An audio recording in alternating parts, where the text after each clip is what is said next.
P K. Kunhalikutty തന്നെയാകും UDF സ്ഥാനാർത്ഥിയെന്ന് പ്രവർത്തകർക്ക് നേരത്തെ സൂചനകൾ ലഭിച്ചിരുന്നു.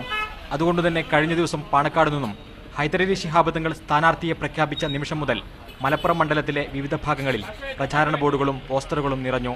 പി.കെ. കുഞ്ഞാലിക്കുട്ടി സ്ഥാനാർത്ഥിയായതിന്റെ ആവേശം പ്രചാരണ പ്രവർത്തനങ്ങളിൽ ദൃശ്യമാണ്. ഇന്നലെ 5 മണിക്ക് തങ്ങളെ പ്രഖ്യാപിച്ചു.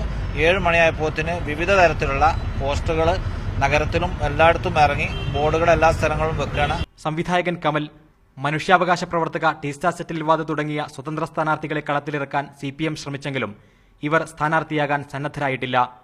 സ്വതന്ത്ര സ്ഥാനാർത്ഥിയെ ലഭിച്ചില്ലെങ്കിൽ ഡിവൈഎഫ്ഐ അഖിലേന്ത്യാ president PA Muhammad Riyas, CPM ജില്ലാ സെക്രട്ടേറിയറ്റ് അംഗങ്ങളായ V Sasikumar, advocate TK Rasheed Ali, SFI ദേശീയ പ്രസിഡന്റ് VP സാനു എന്നിവരിൽ ഒരാളെയാകും CPM പരിഗണിക്കുക.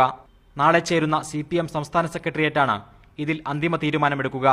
ശനിയാഴ്ച മലപ്പുറത്തെത്തി CPM സംസ്ഥാന സെക്രട്ടറി കോടിയേരി ബാലകൃഷ്ണൻ സ്ഥാനാർത്ഥിയെ പ്രഖ്യാപിച്ചേക്കും. BK Suhail, media 1, Malappuram.